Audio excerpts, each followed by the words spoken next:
আসসালামু আলাইকুম রহমতুল্লাহি ওয়া বারাকাতুহ। সম্মানিত দিনী বোন হলরে সূরা ফাতিরর 1 থেকে 2 আয়াতর অনুবাদ আর তোরা ব্যাখ্যা করব ইনশাআল্লাহ। আল্লাহ সুবহানাহু ওয়া তাআলা এই আয়াতগুলোর মাঝে কিতা করে একটু বোঝার চেষ্টা করব।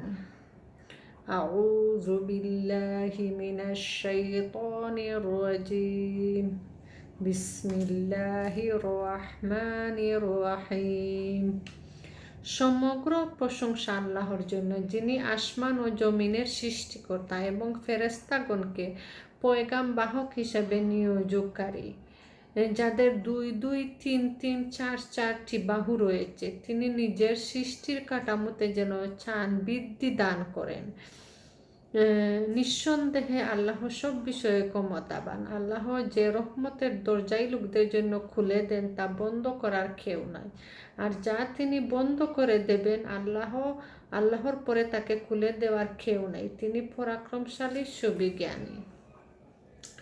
আল্লাহ সুবহানাহু ওয়া তাআলা তার যে ক্ষমতার মালিক এগুলা প্রকাশ করিয়া দিরা এই সূরাটার মাঝে। অন্যান্য সূরা আল্লাহ খান এই সূরা তো অনেক বিষয় আল্লাহ সুবহানাহু ওয়া তাআলা কইছেন। এই সূরা নাম হইল কি ফাতির। আর এই নাজিল হওয়ার সময় খান হইল কি মক্কা জীবনের মাঝামাঝি সময়ে। যেমন মক্কা জীবনের মাঝামাঝি সময়ে নবী করিম সাল্লাল্লাহু ইসলামী দাওয়াতে ব্যর্থ করে দেওয়ার জন্য সম্ভাব্য সব রকমের নিকৃষ্ট চেষ্টা প্রকৌশল গ্রহণ করা হয়েছিল। এটি তখনকার অবতীর্ণ হয় যখন নবী সাল্লাল্লাহু আলাইহি ওয়াসাল্লামের উপরে একই দাওয়াতরে ব্যর্থ করিয়াকে অনেক চেষ্টা করছিলা আর অনেক কৌশল করছিলা অবিশ্বাসী হলে, তখন আল্লাহ সুবহানাহু ওয়া তাআলা এই সূরাটা নাজিল করছেন। মূল বক্তব্য সূরাটা হচ্ছে নবী করিম সাল্লাল্লাহু ইসলামের তাওহীদি দাওয়াতের বিরুদ্ধে তখনকার মক্কাবাসী তাদের সর্দারের গৃহীত আচরণের প্রেক্ষিতে উপদেশ দেওয়ার ভঙ্গিতে তাদেরকে সাবধান ও তিরস্কার করা এবং শিক্ষা দেওয়ার ভঙ্গিতে প্রাকৃত ব্যাপার বোঝাতে চেষ্টা করা। মূল কথা যে হে অজ্ঞ লোকেরা, এ নবী তোমাদেরকে যে পথের দিকে আহ্বান জানাচ্ছেন সে পথে স্বয়ং তোমাদেরই কল্যাণ, যে তোমরারই কল্যাণের লাগে নবী সাল্লাল্লাহু আলাইহি ওয়াসাল্লামে তোমরা আহ্বান জানাইরা। সেজন্য তোমাদের মনে ত্রুদের সঞ্চার হওয়া তার বিরুদ্ধে তোমাদের ছালবাজি ষড়যন্ত্র করা এবং তাকে ব্যর্থ করে দিতে চেষ্টা করা আসলে তার বিরুদ্ধে নয়, তোমাদের নিজেদের বিরুদ্ধে চলে যাচ্ছ। পরে যে নবী সাল্লাল্লাহু আলাইহি ওয়াসাল্লামরে তোমরার ভালো লাগে করা, তোমরা তার বিরুদ্ধে তো এটা করা, এটা তোমরার ক্ষতি করায়, অবিশ্বাসী হলে তোমরা ক্ষতি করায়। তিনি যা কিছু বলেছেন তা চিন্তা করেই দেখো, তোমরা চিন্তা করে দেখো তাই কোনো ভুল কইরা নি, তাই যেটা কইরা সত্যি তো কইরা, তাতে ভুল আছে কিনা তিনি শিরকের প্রতিবাদ করেন।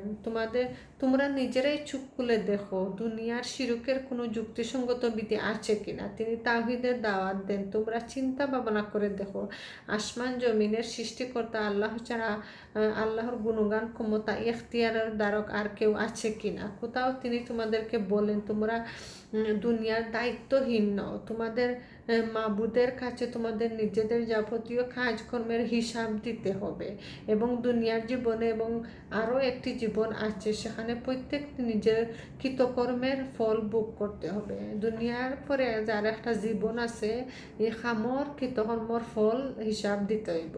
এ বিষয়ে কোনো সন্দেহ পোষণ করা এবং একে আশ্চর্যের ব্যাপার মনে করা কতখানি ভীতিহীন তা তোমরা নিজেরাই চিন্তা ভাবনা করা দেখো।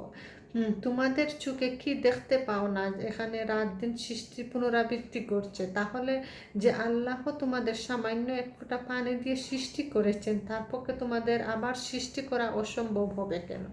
তা ভালো মন্দ একই রকমের পরিণতি আসে, তোমাদের নিজেদের বৃদ্ধি জ্ঞান কি সে কথা সাক্ষ্য দেয় না? তাহলে যুক্তিসঙ্গত বুদ্ধিসম্মত কথা কোনটি তোমরা বলো? ভালো ও মন্দের পরিণাম কি তাহলে একই রকম হবে? আর তা কি শুধু মাটির সঙ্গে মিশে একাকার হওয়া, চিরতরে বিলীন হয়ে যাওয়া? কিন্তু ভালোকে ভালো ফল, মন্দকে মল ফল দেওয়া হবে। যারা ভালো কাম করে ভালো ফল আর মন্দকে মন্দ ফল দেওয়া হবে। ধারাবাহিকতার মধ্যে বারবার নবী করিম সাল্লাল্লাহু আলাইহি ওয়াসাল্লামকে সান্ত্বনা দিয়ে বলা হয়েছে, আপনি যখন নসিহত করার পূর্ণ দায়িত্ব পালন করেছেন, তখন গুমরাহির পথে ধাবিত লোকদের হেদায়েত কবুল না করার কোনো দায়িত্ব আপনার উপর বার্তায় না। সেই সঙ্গে নবী করিম সাল্লাল্লাহু আলাইহি ওয়াসাল্লামকে কোথাও বোঝানো হয়েছে যে যারা মানতেই চায় না তাদেরকে অবাঞ্ছনীয় আচরণে আপনার তো দুঃখ বা আক্রান্ত হওয়ার কোনো কারণ নেই। তাদেরকে হেদায়েতের পথে আনার চিন্তায় নিজেকে ক্রয় করার কোনো প্রয়োজন থাকতে পারে না, বরং এর পরিবর্তে আপনি লক্ষ্য আরোপ করুন সেই লোকদের প্রতি যারা কথা শোনার জন্য প্রস্তুত, যারা আর কি নবী সাল্লাল্লাহু আলাইহি ওয়াসাল্লাম আর কি যারা আপনার কথা শুনে, নবী সাল্লাল্লাহু আলাইহি ওয়াসাল্লামের কথা শুনে তারার লাগে আর কি শুনা, আর যারা শুনেন না তারার লাগে আর কি দুঃখে আপনার নবী সাল্লাল্লাহু আলাইহি ওয়াসাল্লামের জীবনটা শেষ করিও না, ওই সময় আর কি শেষ করিও না, করিও না। তো প্রথমে তখন সমস্ত প্রশংসা একমাত্র আল্লাহ লাগি, যিনি সৃষ্টি করছেন, জমিন সৃষ্টি করছেন, ফেরেস্তা হলে বাহক হিসাবে আর কি নিয়োগকারী করছেন। ফেরেস্তা হলের অনেক ডানা আছে, 2 4 3 ডানা ফল আছে তারা ও ডানা দিয়া আর কি চলে। যেমন জিব্রাইল আলাইহিস সালামের অনেক ডানা, 600-র উপরে ডানা, অনেক ডানা আর কি তিনি যে বৃদ্ধি করে দেন নাকি, তাই যারে আল্লাহ সুবহানাহু ওয়া তাআলা যারে চাই নাকি ক্ষমতা দেন, আল্লাহ যারে চাই রহমতর দরজা খুলিয়া দেন, যারে চাই রহমতর দরজা বন্ধ